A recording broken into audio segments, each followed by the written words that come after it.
इधर पूर्णिया में प्रवासी मजदूरों को रोजगार देने की कवायद शुरू कर दी गई है और इसी कड़ी में प्रशासन ने क्वारंटीन अवधि पूरा कर चुके 73 प्रवासी दर्जियों को स्किल के मुताबिक मास्क बनाने का जिम्मा दिया है। पूर्णिया में प्रवासी मजदूरों को रोजगार देने की कवायद शुरू कर दी गई है। इसी कड़ी में डीएम ने क्वारंटीन अवधि पूरा कर चुके 73 प्रवासी दर्जियों को स्किल के अनुसार मास्क बनाने का जिम्मा दिया है। पूर्णिया के श्रीनगर प्रखंड के पंचायत भवन में केरल के एर्नाकुलम से आए दर्जी मास्क बना रहे हैं। केरल में कपड़ा फैक्ट्री में काम करने वाले ये दर्जी फैक्ट्री बंद होने के बाद वापस वतन लौटे और श्रीनगर में 14 दिनों तक क्वारंटीन रहने के बाद अब मास्क बना रहे हैं।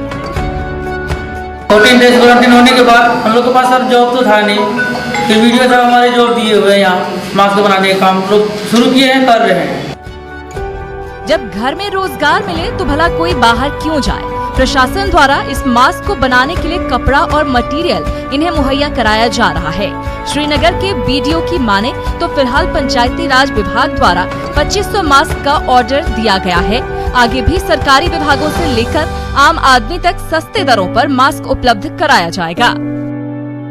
पंचायतों से ही ये ऑर्डर्स है इन लोगों के पास में। शुरुआती दौर में हम लोगों ने 2500 का दिया है और यदि ये उस चीज को मीट कर लेते हैं तो फिर हम और इनको ऑर्डर्स देंगे। पूर्णिया के डीएम की माने तो जिले में अब तक 35,000 प्रवासी मजदूर आए हैं जो क्वारंटीन सेंटरों में रह रहे हैं। क्वारंटीन अवधि पूरा करने के दौरान इन लोगों की स्किल मैपिंग की जा रही है। इसके तहत ही श्रीनगर के 73 मजदूरों को मास्क बनाने का काम दिया गया है। उन्होंने कोशिश की है कि उनके घर में जो उनकी मशीनें हैं उसको लाकर और जो हमारे आरसीटी जो ग्रामीण स्वरोजगार के प्रशिक्षण की जो संस्था है उसके माध्यम से भी मशीनें उपलब्ध कराकर इनके द्वारा जो बनाए गए मास्क हैं वो सरकार के जो अन्य विभाग हैं जैसे पंचायती राज विभाग वो लोग खरीदेंगे और इन्हें इनकम होगी। कुमार प्रवीण, न्यूज 18, श्रीनगर, पूर्णिया। और इस वक्त की बड़ी खबर नियोजित शिक्षकों से जुड़ी हुई।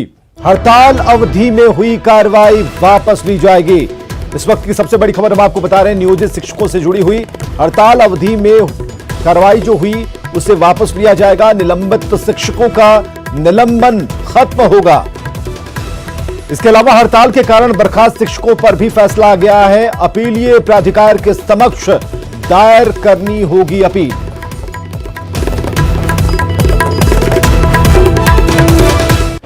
भारत के राष्ट्रपति रामनाथ कोविंद ने वीडियो कॉन्फ्रेंसिंग से 7 राज्यों के राजदूतों और उच्चायुक्तों से परिचय पत्र स्वीकार किया।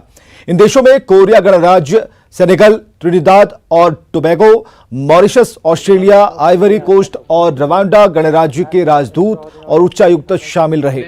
राष्ट्रपति भवन के इतिहास में यह पहला मौका था जब क्रेडेंशियल्स को डिजिटल माध्यम से प्रस्तुत किया गया। राष्ट्रपति ने इस दौरान कहा कि डिजिटल तकनीक ने दुनिया को कोविड-19 से पैदा हुए हालात से उबरने और अपने कार्यों को एक प्रगतिशील तरीके से पूरा करने में सक्षम बनाया है।